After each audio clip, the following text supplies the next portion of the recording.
Well, thank you for having me. I'm Senior Economist at the Work Foundation, which is part of Lancaster University. We merged at the end of 2010, and what was perhaps quite an interesting move by Lancaster's part in terms of increasing their impact. I'm going to be talking sort of about, I guess, three main themes. I'm going to lay off the context of the university's policy over the last couple of years, because frankly, I'm sure there's other people here who have given presentations who are better qualified to talk about that than I am. What I am going to be talking about is the role of universities, higher education in the economy. And we think that's particularly important right now. The coalition government is obviously, should we say, strapped for ideas about how we might increase growth in the economy. We're technically in a double-dip recession, as you all know, and there aren't that many cheap, relatively cost-effective ways of leading to, I suppose, a short and long-term boost in the economy. And universities are increasingly seen as one way of doing that. I'm going to focus my argument on three things. First is around skills, and you'll see that there's a lot of policy focus on the fact that skills are seen as increasingly important, and universities are seen as playing an increasingly important role in that. The second area of which there are great hopes for universities is, of course, innovation. This is also seen as increasingly important. Universities' role is increasingly important in innovation. And finally, in regional and local economies. And as you can see, the role of universities in higher education is seen as increasingly important in driving regional economic growth, and that's a tough challenge at the best of times, and it's particularly so now. So that's what I'm going to cover. I'm going to talk about, and essentially, we may be expecting rather too much of higher education to deliver on all of these fronts in the context of major institutional change. Just a quick sort of apology, what I'm not going to be talking around is tuition fees or any of the technical aspects of university policy. Any questions on that can go to my colleague there. And when I talk about skills, I'm an economist, and skills economists tend to make these massive, grandiose generalisations, and I'm going to do that around skills, and I apologise about that in advance. As you know, I'm an economist, and so I'm only interested in what I can measure. And so essentially I'm looking at higher skills. So apologies in advance for that. So where are we starting from? So we're starting from a situation where the UK has what is a relatively very strong higher education sector. UK universities are one of the best in the world, if dipping on some measures. I have exactly the same statistic of 2.5 million people in higher education in the UK. One of the things which I'd like to stress there, though, is that this is highly internationalised. I mean, sort of roughly 210,000 undergrads and 210,000 postgraduates are from overseas, and that's a massive strength. It's a big export industry, and it's something which the government would be very foolish to threaten, and of course they are being very foolish, and they are threatening this through various migration caps. And you know that if the FT is coming out against coalition policy, then the coalition is doing something wrong, and I'd suggest that what they're doing there is frankly a fairly idiotic move.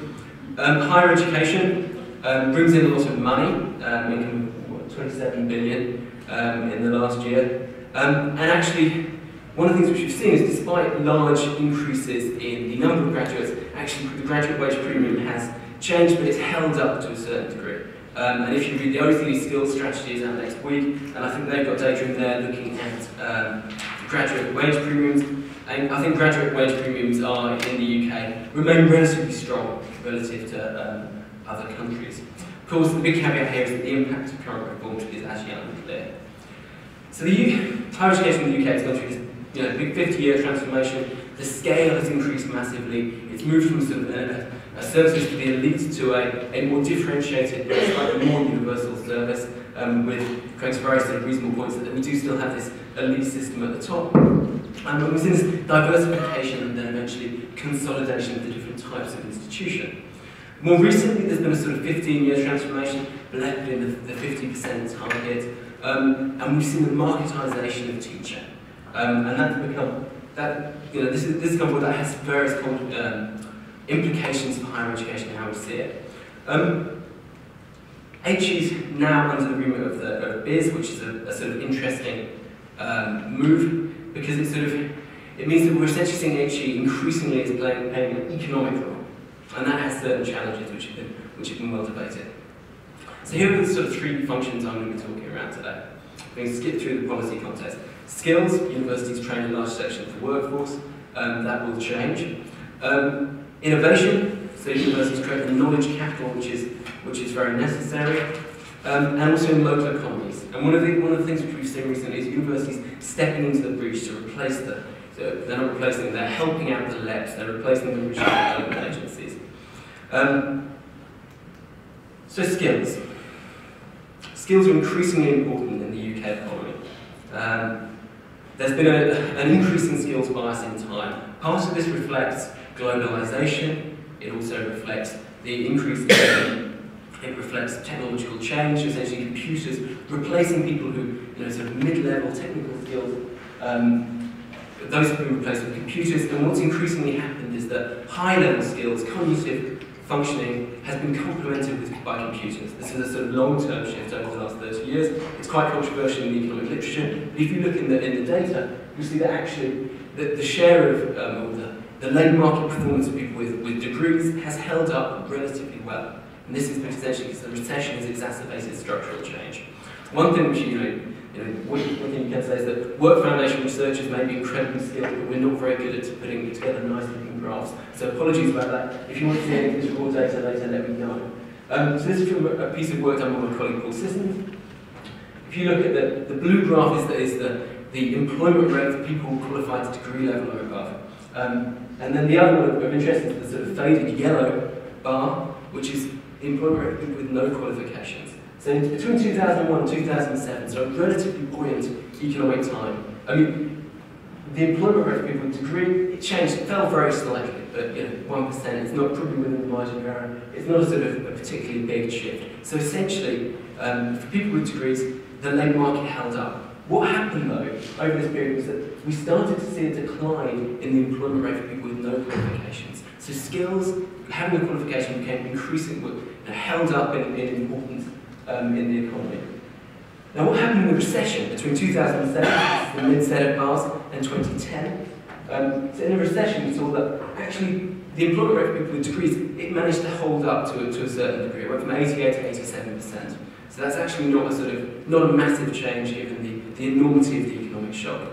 But this is where it starts to get interesting. What we saw in the recession is that the employment rate of people without qualifications went from 51 to 45%. So that's in the context of these things, that's a big, big fall. So what we saw in the recession is it was very skills biased. It exacerbated these long-term structural changes in the economy around technological change, around globalisation, around the sort of economy which the UK was developing, and actually continues to place something of a premium on degree level education. Now, the expansion of higher education was both a cause and a consequence of this, because as more people enter higher education, it essentially becomes, the composition changes. So rather than, sort of 20 years ago, if there was only these sort of the very relatively elite, elite's probably the wrong term to use, but people from an elitist background, should we say, who got into higher education, and that has a sort of signalling role. Whereas now, within that 87% is a much broader group of people. Okay, so actually, these figures look not too bad with that in that context. So if we look at the sort of returns to skills, and actually the share of what's going on within that group of people who have degrees, this is from some work by the CEP at the London School of Economics. Essentially, it was 1996, 2001, and 2009. This is the share of people in employment aged 26 to 60 by qualification. And this is just the share of people with college degree or higher or postgraduate education. And what you can see is there's been a massive expansion in the share of the qualifications of the workforce from around 14.5% to, which is almost doubled to about 28.9%. Okay, so people entering the workforce have been more skilled, and there has been this process of skills bias within the labour market, which have meant that skills are becoming important, which have meant that skills become more, a greater part of the labour market. At the same time, we're seeing the second issue, and this is to just sort of add a little bit of complexity to my argument. In 1996, 4.4% of people in the labour market had postgraduate qualifications, according to the CEP study. Now that's about 10.7%. So it's doubled. Okay, so actually within this sort of degree level group, this highly skilled group, as we like to call them as economists, we've seen increasing differentiation, and we've seen that people with postgraduate qualifications have become increasingly important. And actually, that's where the wages are going. It's people with postgraduate qualifications who are increasingly getting some of the wage benefits from higher education. It's for those people who the benefits of education are really paying off. So now just to flag up one final point around sort of skills issues, just that what we're seeing is that the geography of skills is increasingly uneven. And this is very challenging for government policy. This is between 1981 and 2001. And at the bottom we've just got the share of population, of the working age population with a degree in 1981. And this is the change in the share of working age population between 1981 and 2001 from official government data. And you see there's a pretty nice correlation here, which essentially shows that places which were highly skilled in 1981 saw a disproportionate increase in the share of their population which was skilled in the subsequent 20 years. Okay? So essentially what we've seen over the longer term is that skills are clustering in particular places. So places, if you look at, for example, like Cambridge or Oxford, it started relatively skilled, and at the end of that period, these places became even more skilled. They increased their need. Whereas places like Barnsley, Mansfield, Doncaster, Southend, these places didn't have many skilled people at the start of this period, and at the end of it, they were doing relatively even worse. So we're seeing this sort of divergence of skill levels between places. And this is hugely significant for the UK economy. Number one is because, if you look at, for example, the North-South divide, possibly, should we say, 70% of the North-South divide in incomes is driven by the skills distribution within the country. So the fact that skilled people tend to earn more money and they tend to live in the South, that drives a lot of the North-South divide. Okay. But the second issue is that if you have relatively low skill levels, you are more likely to be in employment if you live near someone who has high skill levels. And that's because of the changing composition of the economy. So low skill, there are relatively fewer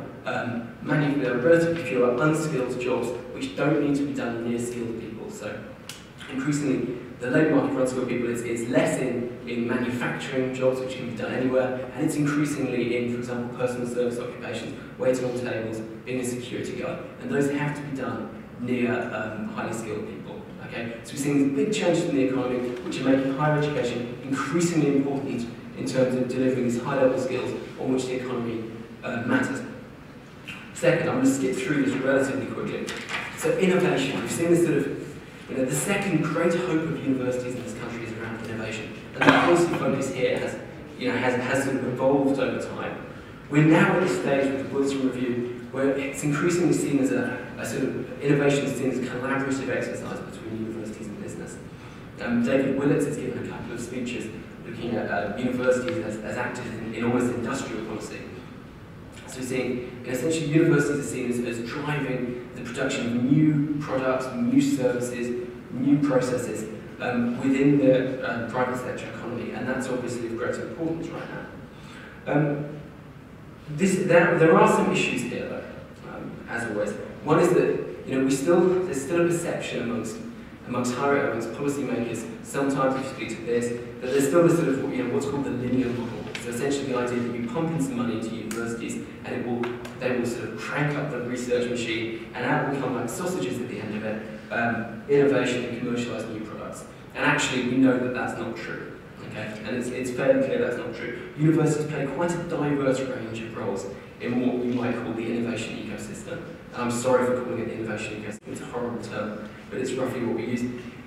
This is work by my colleague Lizzie Crowley. She came up with a model of an urban innovation ecosystem.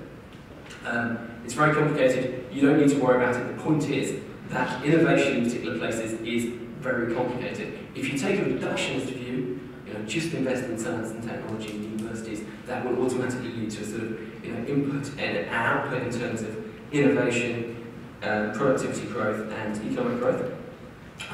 It's actually a lot more complicated than that. See, universities have roles right across the board here in terms of developing nice places, in terms of developing entrepreneurship. They're the key institution for innovation in terms of local leadership, infrastructure, and openness. So, if you start to see universities simply as research factories, then there's a problem there. And so policies are increasingly taking a nuanced view here, but actually the sort of funding mechanisms aren't always reflect on that. And this is particularly important in the context of the UK economy, which isn't, science is important, but it's not everything. Our sort of major growth industry over the last 10 years or so has been business services. Business services have actually been doing not too badly after in the economic recovery. So this isn't just about knowledge transfers and spin-outs. So I just think we need to have some slightly more nuanced view about the role of universities in innovation. And the final area, how many do I have? 5. 5 minutes, okay. So the final area where universities are sort of seen as this great hope is driving local economies. And again, universities have a huge number of different roles here. There's the education role, which is very, very important, spending power of staff and students, the employment role of universities. There's this role of universities in attracting talent and building international links, which they may not have for too much longer if they're sort of status by status. Universities develop profile and reputation of a place, and there's this role about university business links, spin-outs and commercialisation, which is important but not actually quite as important as is often portrayed. And the key thing in terms of driving local economies is that universities increasingly serving function as, I guess, anchor institutions. So they're serving, universities are fixed in place, they're very unlikely to move, well, hopefully. They're bodies with the scale and the local roots to take on wider roles within local economies. And this has been a very popular term amongst US universities, where they've talked about the civic, cultural and intellectual institutions which contribute to the cultural, social and economic vitality of cities. And these local roots, the sheer scale of universities often allow sustained action and some sort of coordinating role. And in the current policy environment, you can see that organisations which are relatively evenly distributed across the country, which have some sort of scale, have some sort of institutional capacity, are relatively entrepreneurial, have some enlightened self-interest around the local economy. You can see that this is increasingly important. And we've started to see universities have a role as anchor institutions and indeed replace the regional development agencies, the previous government's essentially regional sort of development agencies for places. They were previously the big institutions which could do stuff, which had the scale and the capacity to make economic development happen at a local level. They can't quite do that now. Well, they can't do that now because obviously they've been closed, but universities are increasingly filling the gap. So a couple of direct examples here. So Plymouth University, is there anyone from Plymouth here? This is good because it means I can say whatever I like. Plymouth University have gone in with a regional growth fund bid to do SME support in the local area. This is the sort of thing which previously would have been done by a regional development agency. Plymouth University have recognised that they are the only body in Plymouth which has the scale, which has the capacity to administer and get off the ground a program like this. So they're working with local SMEs, with their local newspaper, and they're essentially distributing finances to sort of try and alleviate credit gaps amongst SMEs in the local area. So that's actually quite a significant, quite important thing which they're doing. There are people from Derby here. I know Derby also are doing a lot of work with Derby City Council, also working with SMEs, and particularly working on a sort of an SME innovation role. And I know that that's probably not been made public yet, so I'm not going to say too much about that, but University of Derby playing a leading role. And also we're seeing these sort of networks of universities who are springing up and performing often pan-regional roles. So one of the arguments for the regional development agencies was that because they span quite large geographical areas, they were able to perform specialised functions in the economy. Now the regional development agencies are gone, universities, higher education is increasingly filling that gap, and a great example is NH. The NH research-intensive northern universities, they have a series of programs essentially running support networks for specialised knowledge transfer. So for example, and then they're doing some work in parasitology. It's very, very specialised. There's not many people who can do that sort of thing. A coalition of universities across the geographical area has the scale and specialised knowledge and support in policy areas such as that. Universities are increasingly important as anchor institutions in local economies. So, I've run through skills, innovation, and this sort of role of anchor institutions in local economies. Each of these areas that universities are being, higher education institutions, are being asked to do a lot. Okay? Now comes the caveat. I mean, we've heard this phrase of universities as potentially sort of knowledge retailers, which is great, but it's not purely what universities are for.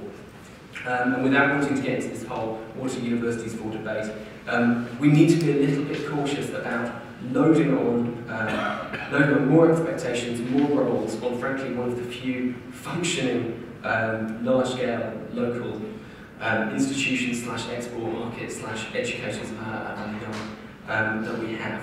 Universities play an enormous number of roles in UK society, adding on even more at a time when they're facing major changes to their funding models, and also lots of the institutions that they used to engage with have recently been knocked out, is perhaps a little bit problematic. I think this is particularly the case given that, you know, academics are already, I'm 1 day a week, I'm an academic at Lancaster University. I'm hugely overcommitted. I suspect most other academics are as well.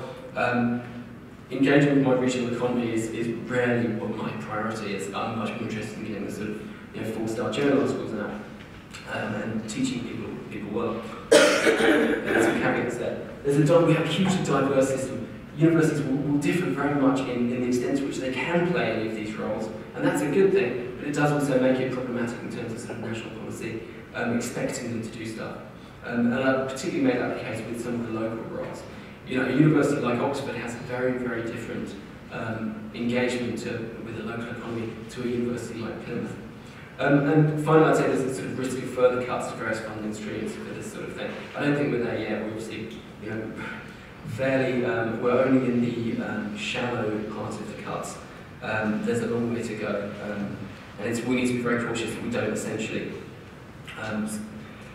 cut further in one area, or one of the UK's great successes.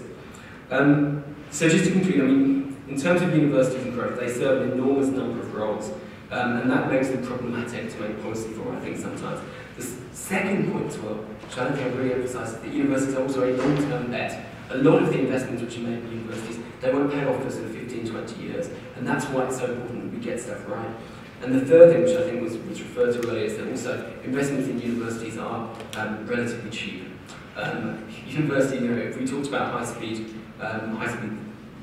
rail up to Birmingham and Manchester, the benefits of that are going to be relatively slight. It's going to be in the very long term, and it's going to be quite expensive. There's a number of other examples of the government throwing money into relatively expensive ways to create jobs. We saw something around the Regional Growth Fund last week. Another classic example, of course, is enterprise zones, which are, you know, frankly, entirely useless, pieces of government policy. Relatively expensive, very good way of moving jobs around, very bad way of creating new jobs. Universities, great way of creating new jobs, and even if you don't create new jobs, you tend to end up with some quite good research out of it, or some highly educated people. So, universities are, I'd suggest for the government, a relatively cheap way of influencing the growth agenda. I suspect we'll see some more moves along those lines in the relatively short term. That's it for me. Well, Neil, I thought you were the high-speed rail link. Yes. You've just taken us on a very comprehensive whiz round skills, and I have a question of my own about, is it skills or qualifications we're talking about, and are those the same things? You've talked about innovation, and you've talked about the powerful role of universities within local and regional economies. And although it was I who said, you know, the thing this morning about knowledge retailing, there is always this quite healthy tension between learning for the commercial and learning for the eternal, which is what universities were first established for when they began. And we're talking about universities having equal value and equal esteem placed on them doing different things.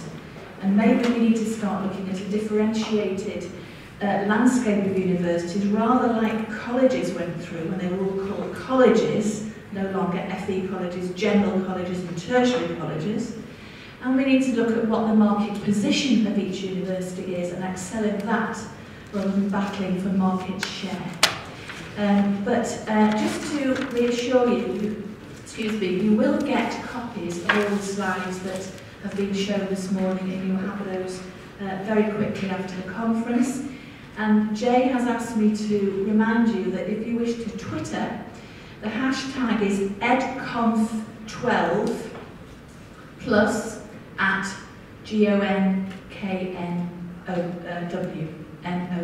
GovNow. So if you want to Twitter, you can do that surreptitiously, while we have a few minutes for any burning questions for Craig and Neil.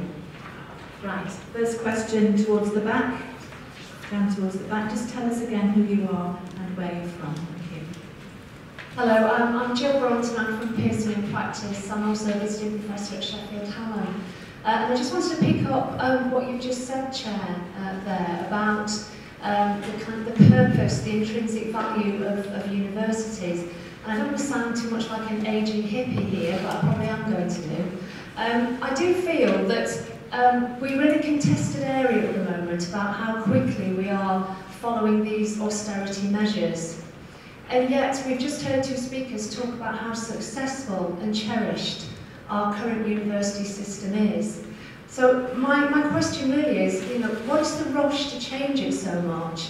And what is the rush to actually narrow its definition around the skills and the economy? When in fact, I think many of us in the room would actually say that universities also contribute to humanity, to social purpose, to social justice, and to health. All the evidence is there to say that better educated people have got better health. And I do feel, again, that's something that may happen down the line. I mean, I've spent a lot of time in adult education, working with redundant miners, steel workers, industrial workers of all kinds. And I live in that area that's right at the bottom of your skills gap there, in the Mansfield, Doncaster, Sheffield, Rotherham area. And many of those people came back into adult education through their trade union, through the WEA, through access courses, and through universities that had the civic tradition. And by the way, the civic tradition, it is part of the Royal Charter. They are supposed to respond to their communities, and I think that's what Deering was reminding them of in '97. Many of those people who'd done 20, 30 years in industry, who perhaps done apprenticeships, then had an opportunity to go into university and study history or literature or politics or philosophy, and that is going to be closed to them if we narrowly define the university remit and also cut off all of the adult educational pathways back into universities. Universities like the one I used to work at in Sheffield, a great rich tradition of having day-release miners walking in one door and medical students in the other. The community of university, the diversity of university is important to students, it's important to communities, and it's also important to the people who teach within them. So I hope we're not rushing headlong into changing something that's so cherished and then find down the road in 20 years' time it's part of the beached whales, whigs and fads of learning the skills that we've had over the last 30 years. Do you want to comment, Craig? Yes, you covered a lot of points there. I don't think it's fair to say, I'm not speaking for Neil, but I don't, interpreting what Neil said, I don't think either of us are sitting up here and necessarily being the catalyst of change. The point I was making is that change is happening, and a lot of it's brought about by government policy, by economic difficulties and other pressures, which from those of us that work in the university system are real pressures. And another point I was making was that we've had a very static system in universities for a long time. And while you've cited a number of examples there of where people have returned, for example, to education after having had a career somewhere else, that's great. That opportunity doesn't exist in every university, firstly. And the question which we're all asking ourselves is, why did it take those individuals 20 years to gain access to university, in which they had to go through probably an unskilled career before they saw the opportunity of getting back to university education? The purpose of universities, and this is a debatable question which there is no correct answer to, but it's about giving people benefit if they can benefit from the experience. And at the moment, I don't know your own personal circumstances, but I've worked in some very underprivileged areas in the UK where access to higher education has not been something which has been in the forefront of those individuals' minds, even though they may have valued and benefited from that experience. And that's because it's a deprived area, there's a huge history of unemployment over several generations, their own employment status and their own health has been hugely problematic. So university is not a logical place for them to look. And the purpose of some of the changes I believe the government's trying to initiate, is to ensure that universities remain vibrant, exciting places. And I reiterate the point I made, which is that university education in the UK is very successful. But I don't believe it can stay the same. I believe the model is becoming outdated. Yeah, so, I mean, just on this rush to change, obviously the government has certain issues it has to deal with, and I think part of the problem is that if you start to look at things through purely a financial perspective, you start to take an overly economic view on certain policies. And the problem, I'm an economist, I think economics is great, but actually, I'll refer back to my point at the start that you only value what you can measure. And because of that, some of the policies I think have been have been rushed and they've taken a relatively narrow view. So I think you're absolutely right that there's an issue there, particularly around sort of humanities. I think the second point which you raised, which is around access to universities, I suspect that's going to get nailed down a bit better in the long term, simply because there's so much pressure on the government to deal with that. It's an ongoing issue. I mean, Craig made a sort of very valid point earlier, which was that higher education shouldn't be the only pathway into learning and into work. And it isn't. In the UK we have some very good MBA colleges, but the problem is that it's often seen as being the only valid pathway, particularly for people who don't do quite so well academically. We have a question on the back row, and then a final question here at the front. So the gentleman at the back. Thank you, yeah. Pete Scales again from the University of Derby. Thank you for the nice things you said. Craig just said something I wanted to respond to, because you said to the ageing hippie lady, I am actually one. What were these people doing until they got to university later? I mean, I didn't go to university until later, and latterly I've become quite glad about the opportunities and experience a bad school education gave me. Because I did lots of things, and I'm glad I didn't go through the system normally. So I just wanted to say that. But the other thing I want to say is that skills is regarded as a magic word. It's been the panacea for everything. And you can append the word noun skills to absolutely anything. And I mean, you could argue that the Industrial Revolution was nothing to do with skills. It was just people working out answers to problems. And I don't know if anybody's ever said what skills are. They just say we need more of them. But I don't know. What are they? I don't think we're going to answer that question today, but I'm not going to attempt. But I think, just referring to your first point, I'm also someone who went to university education late. I've no problem with that, but the question for me is still recurrent in we need to give people opportunities of accessing education when it's right and ready for them. And readiness is not something which is typically promoted in the education system in the UK. There's huge pressures on young people, particularly from some parental background groups, to continue in education rather than taking breaks or going into employment, learning skills and deciding when it's right and ready for you. And the whole process of the way in which we examine across education is driven by a belief that everybody progresses at the same rate, and they don't. My first degree done in Australia was a degree progressed at the ability of the individuals doing it. You assessed yourself when you were ready, you were allowed to fail, you could reassess, and you progressed at the rate which was right and proper for you. That model of learning, that differentiated model, is not typical in universities or in fact education generally in the UK. In terms of skills, I think we're getting better at articulating some of that, and it's by having fruitful and open conversations between learners. And I always like to observe the comparison between the phenomenon of the expert patient introduced in the NHS a number of years back, where we now are the expert on our own health, and when we see a doctor we should be having a dialogue rather than being told what the case is. And I see the learners as being expert learners as well. Certainly young people entering university education have had 13 years of education experiences. They know generally what good teaching is, what good assessment is, what good learning environments are. We don't use them well enough to engage in the development of curricula and what's right and proper for them, in the belief that we know better. I'm stereotyping, but that is typically the case. But the skills that we're trying to help them develop, for me, are broad and I'm sure we could all articulate them in different ways, but I mentioned before the graduate attributes. And there certainly, for me, has to be a recognition that completion of a degree, in other words, a successful exit at level 6 in the English and Welsh system, should actually demonstrate some higher level skills which are valuable to employers. And they might be, for example, analytical skills, problem solving ability, communication, generic, as well as some underpinning discipline-based knowledge which is relevant to the degree that's been completed. That discussion, however, can go on forever, and really it becomes an individual discussion around the development of their personal development. And that also is probably poorly facilitated within universities at the moment. And let's not ignore the power of technology in those different learning styles, and seeing a 2-year-old play with the iPad is a humiliating experience. Anyway, final question, lady in red jacket. Thank you. Thank you very much. My name is Jackie Carter, and I have a national role, but I'm based at the University of Manchester. And most of what's been said throughout the morning has actually really resonated for one reason or another. I did a PhD as a single parent with 2 small children, so I went back into education as a mature student.